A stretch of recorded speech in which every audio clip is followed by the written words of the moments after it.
Thank you, Chair Collins. Secretary Hegseth, your department received $150 billion last year in the Republicans' Big Beautiful Bill.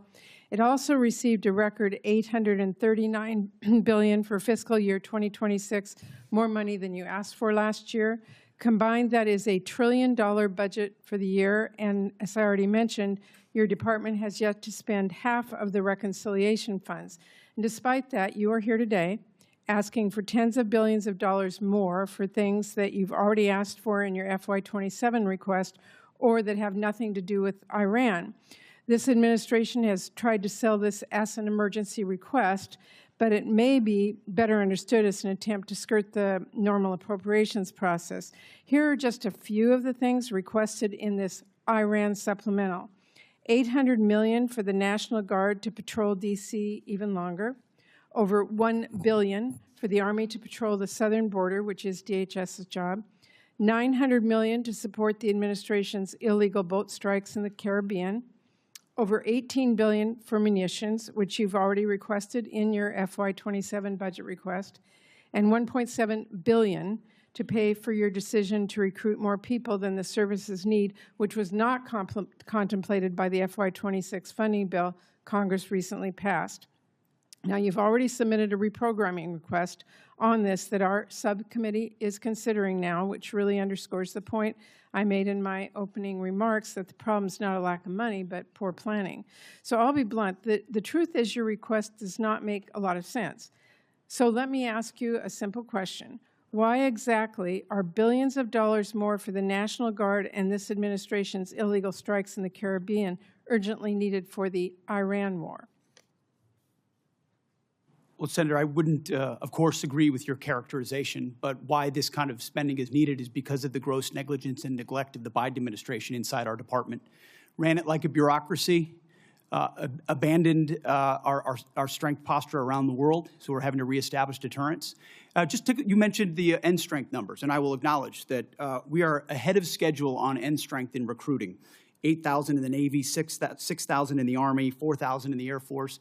Because under President Trump, there's been record and historic over 30-year recruiting records inside our department since he won the election because the American people didn't want to sign up for what Joe Biden was providing our military. Let me and they want to sign up for what President Trump is doing in his leadership. And so those are good problems to have that we need to fund and a reflection of momentum. And this budget will allow us to continue the kind of momentum that gets us ahead. My point is that a lot of this request does not feel like an emergency. And let me move on.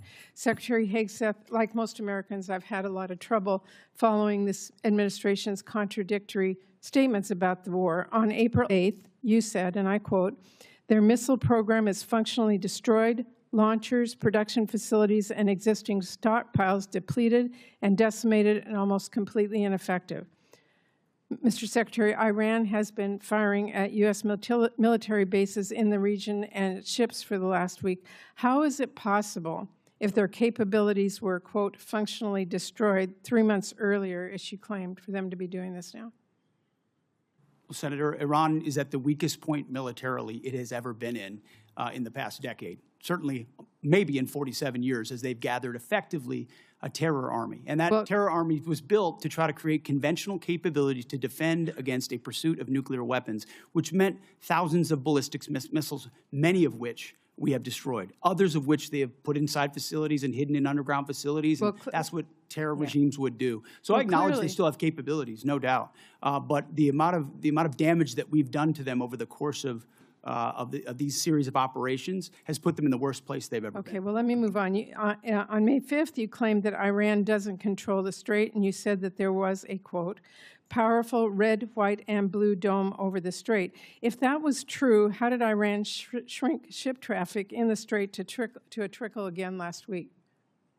We pushed almost, I believe, between 400 and 500 million barrels of oil under the nose of Iran over the course of Project Freedom, which went underground, which I acknowledged after we did so covertly because it was more effective to do so quietly than to do so publicly. So we've been in control of moving traffic through there for quite some time. Will they retain the ability to recklessly shoot at commercial shipping? And that's what happened. We had a ceasefire, and then they shot at commercial shipping recklessly. Well, you also said at that's that what changed same press conference, and I'm going to quote you, You urged Iran to, quote, let innocent ships pass freely. These international waters belong to all nations, not to Iran to tax, toll, or control. Last week, President Trump said the U.S. would charge a 20% toll to each ship to pass through the state. So based on your opposition to tolls, did you talk to the President out of that idea, or did someone else? Iran's not charging tolls, and they're shooting at ships right now. But Trump said that he wanted to charge a 20% toll.